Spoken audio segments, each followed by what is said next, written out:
పార్లమెంట్లో కేంద్ర ఆర్థిక శాఖ మంత్రి గారు బడ్జెట్ను ప్రవేశపెట్టారు.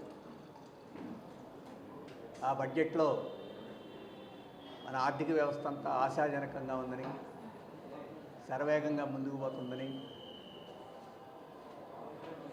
వారు చాలా గొప్పగా చెప్పారు. వారు చెప్పిన గొప్పగా చెప్పిన మాటలు బడ్జెట్లో కనపడటం లేదు. గత సంవత్సరం ఇంతకన్నా గొప్పగా మాటలు చెప్పారు. గత సంవత్సరం చేసిన కేటాయింపులు ఏవి ఖర్చు పెట్టలేదు. అన్ని కేటాయింపులు కోతబడ్డాయి అన్ని రంగాల్లోనూ. ఈసారి లెక్కల గారిడీ చేశారు. పోయినసారి కేటాయింపుకి ఇప్పుడు కేటాయింపుకి పోల్చడం కాకుండా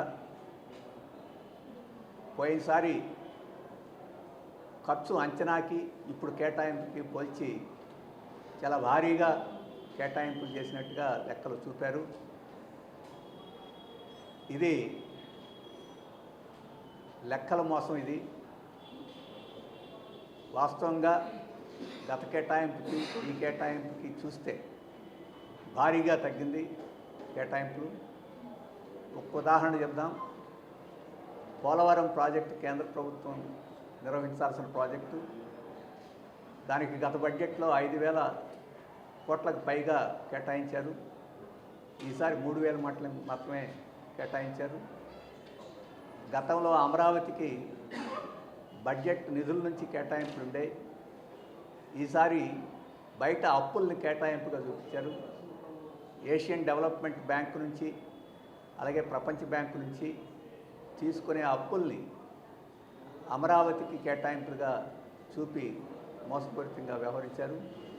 ఈ రకంగా అనేక అంశాలకి కేటాయింపులు చేశారు. అలాగే జీగ్రామ్జీ ఈ ఉపాధి హామీ చట్టాన్ని అమలు జరిపేదానికి 95,000 కోట్ల రూపాయలు కేటాయించామని చెప్పేసి గొప్పగా చెప్పారు. ఇది ఒక పచ్చి మోసం. ఈ డబ్బులు ఖర్చు చేయాలంటే రాష్ట్రాలు 40% ఖర్చు పెట్టాలి. రాష్ట్రాలు ఖర్చు పెట్టకపోతే ఈ డబ్బులన్నీ కోత పడిపోతాయి. కాబట్టి ఇప్పుడు కేటాయింపులు ఘనంగా చూపించి రేపు రాష్ట్రాలు తోడుగా ఖర్చు చేయలేదు కాబట్టి ఇవి ఖర్చు చేయలేకపోయామని చెప్పేసి కుదించేదానికి అవకాశం ఉండే పత్రం ఉంది. ఈ రకంగా చెప్పుకుంటూ పోతే ప్రతి అంకెలోనూ పెద్ద మోసం ఉంది తప్ప ఈ బడ్జెట్ దేశానికి లేకపోతే ప్రజలకి ఉపయోగపడి ఆశాజనకంగా మాత్రం లేదు. ఇది ఈ బడ్జెట్లో మనం చూడవచ్చు. అలాగే ఆంధ్రప్రదేశ్కి వస్తే ఈ బడ్జెట్ చాలా అన్యాయం చేసింది ఆంధ్రప్రదేశ్కి. వాస్తవంగా రాష్ట్ర విభజన తర్వాత అనేక రూపాల్లో దీనికి న్యాయం చేస్తామని చెప్పి పాలకులు అప్పటి నుంచి మోసం చేస్తున్నారు. అప్పటి నుంచి అధికారంలో ఉంది బీజేపీ ఎన్డీఏ. ఈసారి చంద్రబాబు మీద ఆధారపడి తెలుగుదేశం మీద ఆధారపడి ప్రభుత్వం నడుస్తుంది. అయినా ఆంధ్రప్రదేశ్కి జరగాల్సిన న్యాయం జరగలేదు. అందుకే బహుశా చంద్రబాబు నాయుడు గారు ఇది దూరదృష్టి కలిగిన బడ్జెట్ అని చెప్పేసి ఒక ప్రకటన చేశారు. అంటే ఇప్పుడు ఏమీ లేదు, మనకి తర్వాత ఎప్పుడన్నా వస్తుందేమని ఆశపడదాం అని చెప్పేసి చెప్పడం తప్ప ఇంకోటి కాదు. ఇంతకుముందే చెప్పాను, పోలవరానికి విధులు ఇచ్చారు, సరైన కేటాయింపులు చేయలేదు. వారు 2027లో దాన్ని పూర్తి చేస్తూ ఉంటున్నారు. ఈ రకమైన డబ్బులు కేటాయింపుతో అది ఇంకొక 25 సంవత్సరాలైనా పూర్తి అయ్యే పరిస్థితి ఉండదు. అలాగే అమరావతి అప్పుల మీద నిర్మాణం కావాల్సిన పరిస్థితి అది నిర్మాణం చేయదలుచుకుంటే. అలాగే 3 కారిడార్లు రేర్ ఎర్త్ కారిడార్లు వచ్చేస్తున్నాయి మన రాష్ట్రానికి అని చెప్పేసి గొప్పగా చెప్తున్నారు. అంటే మన మట్టిని తవ్వుకోవడానికి ఉద్దేశించిన కారిడార్స్ అవి ఇక్కడ ఉపాధి సృష్టించి ఈ రాష్ట్రానికి మెరుగు చేసే కారిడార్స్ ఏమి కావు. అవి కూడా ఇస్తే ఏళ్ల తరబడి అవుద్ది. ఈ సంవత్సరానికి మనకేమీ దాన్ని ఉపయోగపడే పరిస్థితి ఉండదు. అలాగే సెమీ కండక్టర్ చిప్స్ కూడా రాబోతున్నాయని చెప్పేసి అంటున్నారు. ఆ సెమీ కండక్టర్ చిప్స్ కూడా కర్నూలు జిల్లాలో రాబోతుంది అని చెప్పి అది వచ్చినా అది 100 కోట్లకి 10 ఉద్యోగాల కన్నా ఎక్కువ రావు పెట్టుబడికి అటువంటిది. అలాగే లోకేష్ గారు వీరందరూ అడ్వర్టైజ్మెంట్లు చూశాను. ఈ గూగుల్ డేటా సెంటర్ ఇవన్నీ వస్తున్నాయని, అలాగే కేంద్ర ప్రభుత్వం డేటా సెంటర్స్కి ప్రోత్సాహకాలు ఇచ్చి ఆ రకంగా ఆ, ఈ బడ్జెట్లో కేటాయింపులు చేశారు. అవి మనకేదో వెలుగుబట్టబోతుందని చెప్పేసి ఇప్పుడు చెప్తున్నారు. ఈ డేటా సెంటర్స్కి ఇచ్చే ప్రోత్సాహకాలు, పన్ను ప్రోత్సాహకాలు మన రాష్ట్రానికి కానీ మన ప్రజలకు కానీ ఏమాత్రం ఉపయోగపడదు. ఈ గూగుల్ సెంటరు, మైక్రోసాఫ్ట్ ఇటువంటి వాళ్ళకి ఆ రాయితీలన్నీ వెళ్ళిపోతాయి తప్ప ఎక్కడ ఉపాధి సృష్టించడానికి కనపడదు.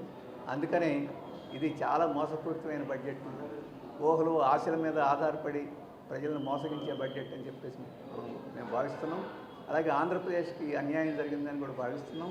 కేంద్ర ప్రభుత్వంలో కీలకమైన పాత్ర నిర్వహించు చంద్రబాబు, అలాగే తెలుగుదేశం పార్టీ, అలాగే పవన్ కళ్యాణ్ గారు, వీరందరూ రాష్ట్రానికి రాబట్టాల్సిన తమ శక్తిని, తమ ప్రభుత్వంలో తమ యొక్క ప్రభావాన్ని వినియోగించుకొని రాష్ట్రానికి రాబట్టాల్సిన రాయితీలను రాబట్టలేకపోయారు.